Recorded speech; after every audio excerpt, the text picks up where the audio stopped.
السلام عليكم. الحمد لله رب العالمين، والصلاة والسلام على نبينا محمد وعلى آله وصحبه أجمعين. مرحبا بكم جميعا. شريف جابر عمل فيديو جديد، أشهر هباد ومهرتل في مصر. اتحكم عليا بالسجن لمدة سنة مع الأشغال الشاقة. بيشحت ويستجدي عواطف الناس، بيقولك اتحكم عليا بسنة مع الأشغال الشاقة. مفيش حاجة في القانون المصري اسمها سنة مع الأشغال الشاقة. أتحداك، انت جاي تشحت بالكذب. مش ده شريف أيهما؟ شريف سفر الخروج، شريف البهيقي، شريف صورة التوبة، شريف الصنهدريان، شريف الجعفي، شريف اللي مش بيعرف يقرأ ولا بيفهم حاجة في العلوم التجريبية المعاصرة، واللي تحديته ب$1000 في فيديو عمله لو طلع منه جملة واحدة صح، وما زلت على التحدي. هذا الشخص بهذه الإعاقة الفكرية عاوز يعمل من نفسه بطل، لا وكمان بيتكلم بنرجسية غريبة. كل ده علشان المشاهدات عنده كتيرة شوية، مع ان فيديو صوت القطة جاب مشاهدات واعجابات اكتر من كل الفيديوهات اللي عملها شريف. كل همه في الدنيا الناس تتكلم عنه ويهبش فلوس من الباتريون. طيب انت يا شريف اديك حر اهو، تقدر تعمل رد على الفيديو ده. الفيديو ده الرابط بتاعه في اول رابط في وصف الفيديو. انشروا الفيديو ده بين متابعيه علشان يعرفوا انه هبات حرفيا. لما دكتور في جامعتي قال ان المثلين جنسيا المفروض يتحطوا في ميدان عام ويتقتلوا، لان اللي بيعملوه ده بيعملوه بمزاجهم. هو مش ده اسمه تشهير بالدكتور يا كابتن؟ لكن هل الشذوذ الجنسي مسألة جينية أم هي بالفعل مسألة مزاج وهوى؟ للأسف كل الدراسات العلمية التي نشرت مؤخرا بتؤكد أن الشذوذ الجنسي مسألة مزاج وهوى، زي ما الدكتور قال بالظبط. ليس للشذوذ الجنسي أي علاقة بالجينات، وجين XQ28 اللي كان الملحدين بيتكلموا عنه طلع ليس له أي علاقة بالشذوذ. واتعملت 8 دراسات موسعة على التوائم المتماثلة، التوائم اللي جيناتها متطابقة. الدراسات دي اتعملت في امريكا وفي اوروبا وفي استراليا. كل الدراسات دي انتهت الى ان الشذوذ الجنسي ليس له علاقة بالجينات. الشذوذ مسألة مزاج وهوى زي ما الدكتور قال لك بالظبط. طبعا شريف ايهما ما يفهمش التفاصيل دي، هو اهم حاجة عنده يلهى في القرشينات من الخونة اللي بيمولوه على الباتريون. مش منطقي ان انسان يتولد في بيئة غلط على افكار غلط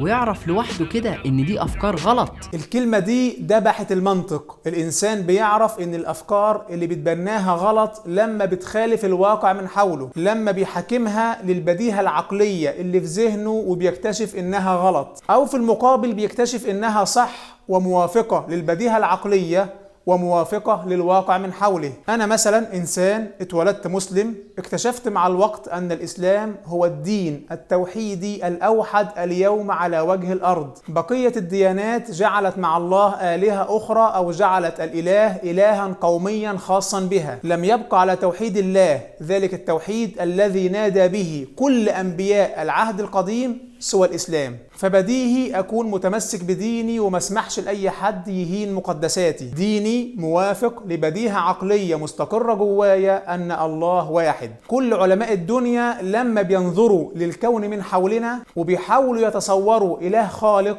فلن يأتي في أذهانهم أي صورة لإله وثني أو آلهة متعددة، وإنما فقط صورة الإله الواحد الخالق. فالإسلام بيوافق بديهة عقلية فطرية مستقرة داخل كل إنسان على وجه الأرض. أيضا الإسلام بيفسر الواقع من حواليك بصورة مدهشة، بيعرفك غائية وجودك، بيعرفك لماذا الشر موجود، بيعرفك المفاهيم الكلية للوجود والتي لن يجيبك عنها العلم ولا الفلسفة. مفاهيم ماذا بعد الموت، ولماذا خلق الله الدنيا، وماذا يريد الله لنا أن نفعل. بيحلل الإسلام كل ده بطريقة مدهشة، طريقة لا تزيدها النظرة التدبرية إلا اطمئنانا ورضا. في المقابل أي تصور آخر غير الإسلام بنلاقيه ممتلئ بالتناقض الذاتي والخلل ومخالفة البديهة العقلية. يعني لو ضربنا مثال على كده بالإلحاد، الإلحاد لا يعرف الإجابة عن سؤال وجودي واحد. لا يعيش الإلحاد إلا على أمل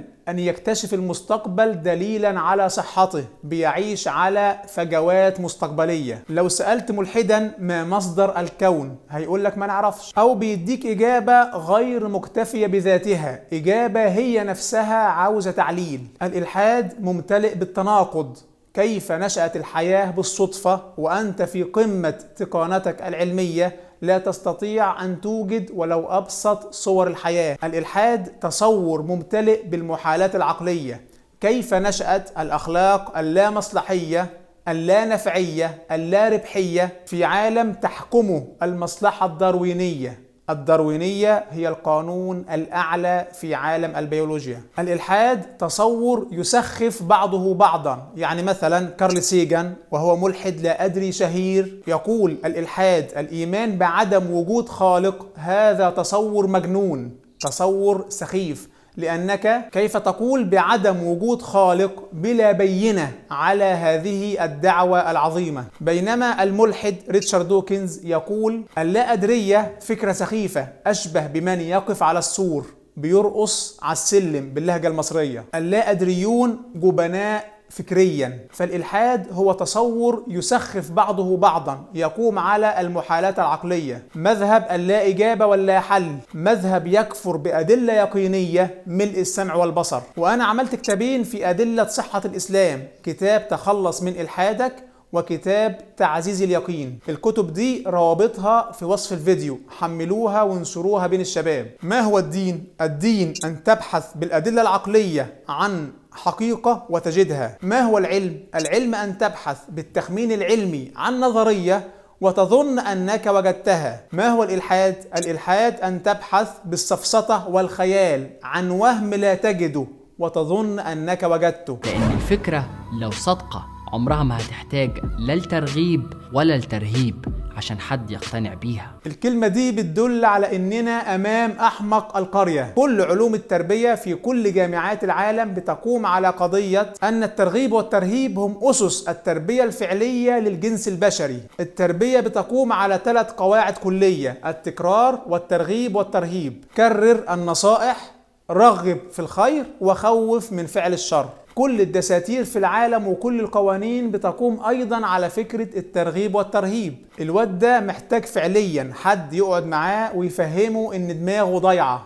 سيب الناس تتكلم بحرية وما تمنعش حد من إنه يسمع. الجملة دي بتبين إن شريف لغاية دلوقتي مش عارف يعني إيه إلحاد. لما ملحد يقولك عاوزين حرية تعبير اضحك. الإلحاد يعني الحتمية، يعني أننا نخضع لقوانين المادة. فما معنى حرية تعبير في عالم تحكمه قوانين المادة؟ التبرير الوحيد للملحد اللي بيطالب بحرية تعبير إنه مش فاهم يعني إيه إلحاد. سام هاريس، وده واحد من أشهر الملاحدة المعاصرين، كتب من 5 سنوات كتاب فري ويل أو الإرادة الحرة. بيشرح في الكتاب ده إنه إلحاديا الإرادة الحرة مجرد وهم، مفيش حاجة اسمها حرية تعبير في الإلحاد. بيقول للملاحدة هو احنا مش شوية قوانين طبيعية وشوية حتميات بيولوجية؟ امال ايه حرية تعبير؟ احنا هنكذب؟ لو كان الالحاد صح يبقى احنا المفروض كائنات جبرية. حرص الملحد على حرية التعبير ده بيعني انه بيملك ارادة حرة، بيملك اختيارات، داخله افعل ولا تفعل، وده ببساطة معناه ان الالحاد غلط. لما تلاقي الازهر بيطلع تصريحات مخصوص عن ضرورة ايجاد حل لظاهرة الالحاد فيبقى فيه تأثير. هو فرحان ان الالحاد الناس بدأوا يسمعوا عنه. طب خليني افرحك اكتر، لا تقوم الساعة حتى يكون الالحاد هو مذهب اهل الارض. قال النبي صلى الله عليه وسلم لا تقوم الساعة حتى لا يقال في الارض الله الله. خليني افرحك كمان، قال النبي صلى الله عليه وسلم بادروا بالاعمال فتنا كقطع الليل المظلم، يصبح الرجل مؤمنا ويمسي كافرا او يمسي مؤمنا ويصبح كافرا. الناس دي هتكفر في ساعات قليلة بسبب الشهوات والفتن. خليني أفرحك كمان، قال النبي صلى الله عليه وسلم أمام الدجال سنون خداعات. هيظهر الناس اللي زيك كده في آخر الزمان بصورة مرعبة، فافرح. لكن اللي يحزن إنك عمرك ما فكرت في حاجة بسيطة خالص. أنت ملحد، أتيت من اللا شيء وسوف تذهب إلى اللا شيء. مهمتك في العالم هي اللا شيء. الآن السؤال، لماذا تحرص دائما على أن تبشرنا باللا شيء؟ يقول سارتر لا داعي للوجود على الإطلاق، فأنا هنا لست أكثر من حشرة. هو ده الإلحاد. حرصك على تشكيك الناس في دينهم بيدل على تناقضك الذاتي، وإنك لست أكثر من لعبة في يد الشيطان. المنظومة اللي انت عايش فيها دلوقتي هو التخويف والاضطهاد اللي بيمارس. الذي يظن أن إقناعا لعقول الناس بيتم بالتخويف والاضطهاد هو ساذج، لا يفهم معنى النفس الإنسانية. هديك مثال على كده. بعض الناس اتهموا الإسلام أنه انتشر بالسيف، والآن السؤال: أية أمة هذه التي تترك من عقد عليه قلبها فقط من أجل الخوف؟ أي جيل هذا الذي يستسلم عن بكرة أبيه للإسلام ويتحول إلى عامل مخلص في هذا الدين الجديد لمجرد تلويح بالسيف؟ كيف تحولت حضارات الأرض في ظرف جيل واحد في عصر الصحابة إلى الإسلام لمجرد أنهم خافوا؟ هذه الفروض تسيء إلى من يفترضها. آمن بالنبي صلى الله عليه وسلم أهل مكة والمدينة والبحرين واليمن وقبائل العرب، ولم يعط واحدا منهم درهما ولم يكن معه ما يخيفهم. أسلم الجلندي ملك عمان زمن النبي صلى الله عليه وسلم لا حرصا على رياسة ولا خوفا من سيف، ولكنه اقتنع بالإسلام. أسلم النجاشي ملك الحبشة حين سمع سورة مريم وقال: إن هذا والذي جاء به عيسى ليخرج من مشكاة واحدة. أما باذان حاكم اليمن فقد أسلم هو وقومه بعد أن شهد معجزة النبي صلى الله عليه وسلم حين أخبر بموت كسرى، فوصل الخبر بموته في نفس الليلة التي حددها النبي صلى الله عليه وسلم. وحاول هرقل أن يسلم لولا أن قومه منعوه. فالذي يظن أن سيفا رفع لإسلام تلك الأمم فهو سخيف، بل ما رفع السيف أولا إلا في وجه الإسلام. ولم يكن المكذبون للنبي صلى الله عليه وسلم يحرصون على شيء إلا التشكيك في هذه الدعوة وقائدها بالسيف والتخويف والترهيب والاضطهاد. فمن السخف بمكان هذه التصورات اللي بيطرحها شريف والملاحدة.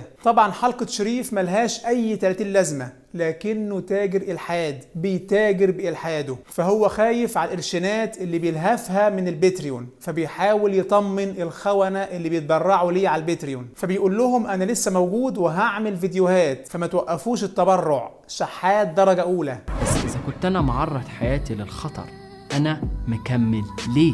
عشان 50,000 جنيه اللي بتلهفها كل أول شهر. أنت مش صاحب قضية، أنت تاجر بتعرف تلهف. وفي الأخير رسالتي لك: أنت شغال وإحنا إن شاء الله شغالين. وأحب أقول لك إن تلت مشتركي هذه القناة كانوا يوما ما من متابعيك. وأحب أبشرك الحلقة اللي قدامك دي على الشاشة والله لو خيرت بين $1,000,000 لا تنفق في سبيل الله وبين هذه الحلقة والله هختار هذه الحلقة. اقرا بنفسك التعليقات في الحلقة دي علشان تعرف ليه. الحلقة دي في وصف الفيديو. انت مكسب كبير للدعاء الى الله، للناس اللي عاوزين يفوقوا المجتمع، للناس اللي بفضل الله بدأوا يشتهروا بسببك. لو اشتغلنا انا والاخوة على الالحاد صح، ممكن نعمل صحوة إسلامية دعوية جميلة من خلالك ومن خلال هذا الملف. لأن الناس اللي بترجع للإسلام بعد ما كانت ملحدة ما بتبقاش تقليدية، بتعرف تنفع الأمة، بتعرف توصل رسالة الإسلام بالحجة والعلم والمنطق، لأنهم اتلسعوا قبل كده وعرفوا كيف يضرب الإلحاد في الصميم. اشتغل وهات آخرك، وبيننا وبينك الحجة والمنطق والبرهان. انت عارف ايه هي المشكلة؟ المشكلة الوحيدة ان احنا مش عارفين نوصل لأغلب متابعيك. لو وصلنا لهم هنعمل بيهم ان شاء الله بجد صحوة إسلامية علمية دعوية، لكنك للأسف جبان بتحجب اي موقع او اي رابط يتحط على قناتك او على صفحاتك. وده اكبر دليل انك بكاش ونصاب لما بتنادي بحرية التعبير. انت اشهر واحد بتعمل بلوكات في مصر. طول ما انت قاعد بلوك خايف من صوت الحق ويوصل لمتابعيك، لكن والله الله عز وجل بيخذلك. ناس من اشهر متابعيك النهارده بيسبوك ويلعنوك ليل نهار، كارهين يشوفوك بعد ما عرفوا انك اقصائي لا تحب الا نفسك، لا تشتهر الا بالكذب والتدليس والدجل. حتى الملحدين اعترفوا انك نصاب، همك في كرشك مش اكتر. فصوت الحق عالي والله ولو كثر اهل الباطل. ورسالتي للناس: لازم الناس تعرف ان الالحاد فكرة خطرة. الالحاد بيدمر الشباب، بيدمر القيمة والمعنى والاخلاق، بيخلي الشباب صيعين ضيعين حرفيا. ملحد واحد عندي اخطر من كل التنظيمات الارهابية، لان التنظيمات دي اخرها تسلبك دنياك. أما الملحد فيسلبك دنياك وآخرتك ويقنعك أن الدنيا مجرد وهم لا شيء، يقنعك أنك لما تحقق كل شهواتك ده الطبيعي. فالإلحاد هو دين الشيطان تم التأسيس له كفرضية سخيفة. في شاب مسلم ألباني اسمه أنور خوجة، الشاب ده ألحد ووصل للحكم في ألبانيا. كانت النتيجة انه اغلق 2169 مسجد وكنيسة ومعبد، سواهم بالارض، وبدأ ينشر الالحاد في ألبانيا ويحارب كل متدين ويقتله. الصورة دي اتكررت ايضا في الاتحاد السوفيتي مع لينين وستالين وغيرهم، وظهرت رابطة الملحدين العسكرية اللي كانت بتقتل اي شخص صاحب دين، واتكررت في كمبوديا مع بول بوت، واتكررت في كوريا الشمالية، وفي كل بلد وصل فيها ملحد للحكم. الالحاد مذهب مرعب لا يقبل اي فكرة مضادة له. الالحاد مذهب دمار القيمة والاخلاق والمعنى والغاية. الالحاد هو أفيون الشعوب، فاعتقادك بعدم البعث هو أكبر مخدر للقيم. الإلحاد يقدم عزاء ضخم لكل المجرمين والخونة والقتلة والزناه أنه لا حساب. الإلحاد مذهب التبشير باللا شيء، العدمية والعبثية ثم الانتحار. الإلحاد هو فكرة سخيفة للغاية، سطحية للغاية، تحارب عقيدة عميقة للغاية ممتلئة بالأدلة. لازم الناس تتعلم دينها كويس وتفهم دينها، علشان ما يجيش واحد زي شريف أيهما يضحك عليهم بكلمتين وبالسخافات اللي بيقولها. ما تنسوش تشوفوا وصف الفيديو وتتابعوا هذه القناة. ما تناموش غير وانتوا على التوحيد، لا إله إلا الله محمد رسول الله، لأن هذا التوحيد وحده النجاة، وبغيره والله لا نجاة. وفقنا الله وإياكم لكل خير، والسلام عليكم.